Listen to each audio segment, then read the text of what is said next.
Hi Godson people, how you guys doing? Who else hates their allergy season? Like, these pollens are killing my eyes. Look, my goodness. I mean, I look like someone who cried all night. I mean, even if praying was involving a little bit of crying, but baby, not this way.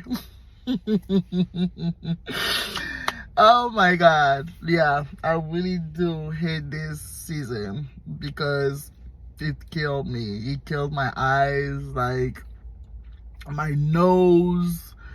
Ugh, it's terrible. But anyway, I wanted to share with you guys something. So I wanted to talk about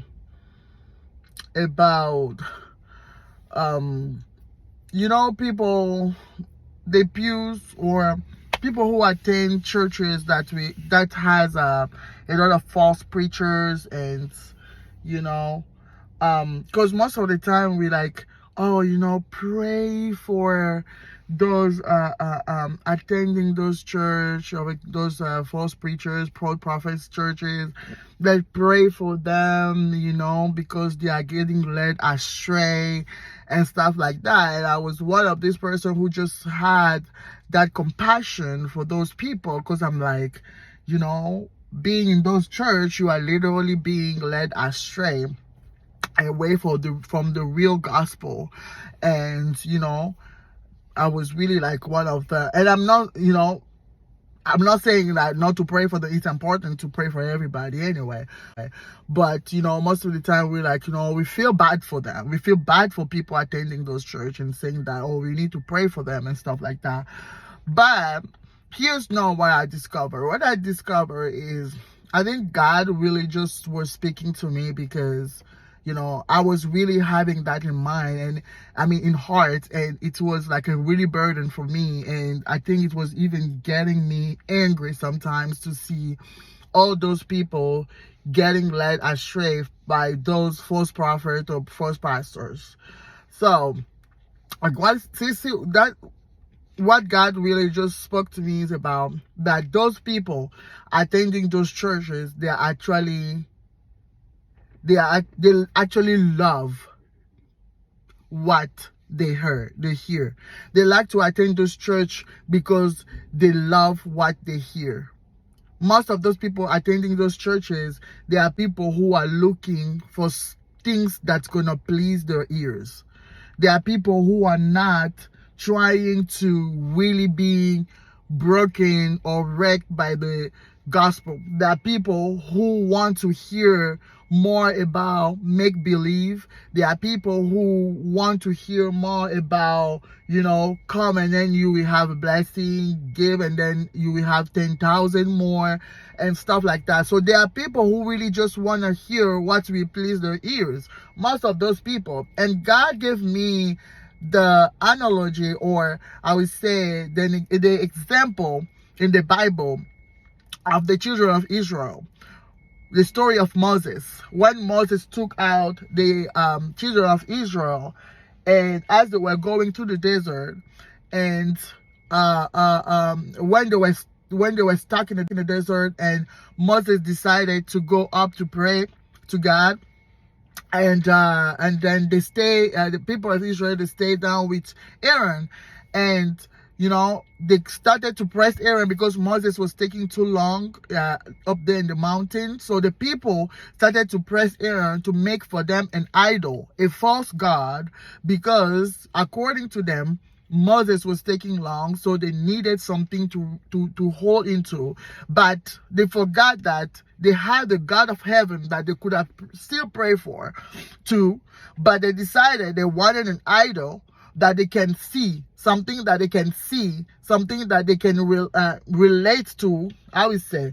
And Aaron was so pressed, and Aaron thinking that it was a good thing to just keep these people there, because one of the burden of Aaron was like he didn't want people to go back to Egypt.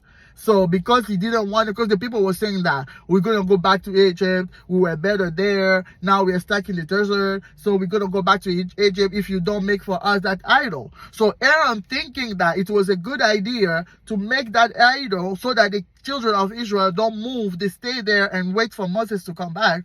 So Aaron did the idol for them. And it's exactly what we're seeing today. Most of those people attending the church, they are those kind of church, those kind of false prophets, false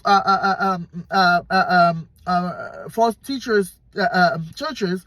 Most of people attending those churches, they are people who are looking for idols. They are people who are looking for idols, something material, something that's gonna please the flesh.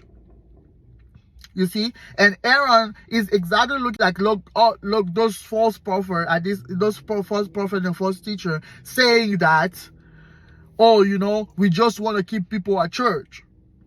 We just want to keep people at church, so we will give them anything, even if it's short of sins. As they say, even if it's short of sins, we're still going to give to people as long as people stay in church. It's exactly the same thing Aaron was saying, that I'm going to give them this idol as long as they stay here and don't go back to Egypt until Moses comes. And most of those pastors, that's why they're saying, we're going to give people what they want as long as they stay to church. As long as, okay, you know, they come every Sunday, but then their life don't change. Because they are worshiping idols. Because they are living a sinful life out there. But we're going to tell them that God loves you the way you are. But we're going to tell them that Jesus just wants you to just come. You know what I'm saying? So I was like, oh my God. So it's still good, and I'm not saying that all those people that are in this church are like that, looking to please their flesh, but most of them, because most of the time you will even listen to those preaching and you will be like, these things that this guy is saying, or this preacher is saying, is completely false, or is completely wrong. How can intelligent people, just intelligent people, let's not even talk about spiritual, just intelligent people, like just intelligent people, how can they just sit there and then believe what they're saying?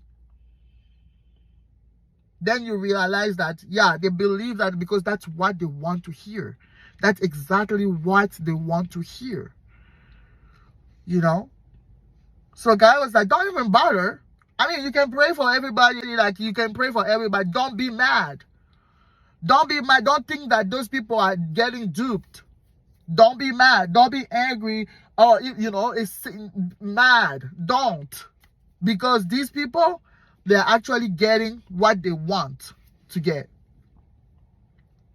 And maybe among them, there are people who are really hungry for the word. And then, you know, they fell in those. And then those people, and I'm sure that those people who are really hungry for the word, at the end of the day, they end up leaving those kind of churches because they are really hungry of the word. And then God sees their hearts, and God, we end up like all of us, opening their eyes and make them understanding that where you are is the wrong place. That's not where you're going to grow.